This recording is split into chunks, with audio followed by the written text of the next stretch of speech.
Cerca Teleeuropa sul tuo Play Store o Apple Store e scarica la nostra app.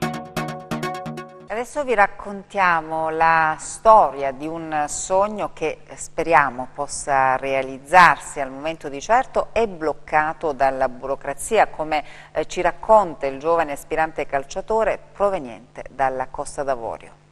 A 15 anni è un sogno giocare a calcio. Mohamed parla correttamente l'italiano, ci racconta di aver frequentato le scuole medie in Calabria, ospite di una casa famiglia a Marzi nel Cosentino. È arrivato il 5 maggio del 2015 a bordo di un barcone approdato a Crotone dalla Costa d'Avorio fino alla Libia. Ha impiegato 2 mesi, poi il viaggio della speranza verso l'Europa. È un bravo centrocampista e alcune società sportive di calcio vorrebbero ingaggiarlo, ma la burocrazia si è messa in mezzo e il sogno potrebbe svanire. Il problema che c'è mo è il problema di tesseramento, che la FIGC non vuole tesserarmi perché non ho i miei genitori qua.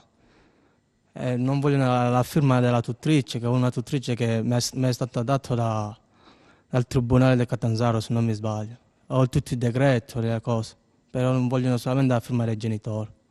E io non ho i genitori qua, solamente un fratello grande maggiore che lavora. E quindi senza questa firma tu non puoi giocare? Sì, così mi hanno detto, senza firma non posso giocare. E mi sento pure io un po' triste perché ho la voglia, voglio combattere per essere tesserato e sto facendo tutto. Real Madrid e Milan, le squadre del cuore, gli esempi da emulare, negli occhi la grinta dell'adolescenza, il talento e la forza di voler centrare l'obiettivo per il quale ha lasciato la sua casa, i suoi genitori, la sua terra. Ho fatto un anno di allenamento senza giocare il campionato con il Rende, ma la squadra è salita in Lega Pro, mi sto ancora allenando con loro. Il campionato è iniziato ieri, hanno giocato la prima partita, hanno perso, però quando ho visto le foto dei compagni, le immagini dei compagni che stavano giocando, sono stato un po' triste.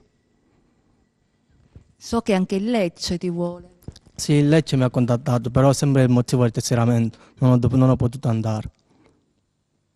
Speriamo allora che qualcuno ci aiuti. Sì, ho un procuratore pure, però stanno facendo tutto il possibile per poter tesserarmi. Io mi sento un po' italiano, ormai ho fatto la seconda media, terza media, prima superiore, tanti amici italiani, mi trovo bene. Sono in una casa famiglia dove mi trovo bene, stanno facendo tutto il possibile. Ma devono fare un ricorso in tribunale, non lo so come andrà, spero bene.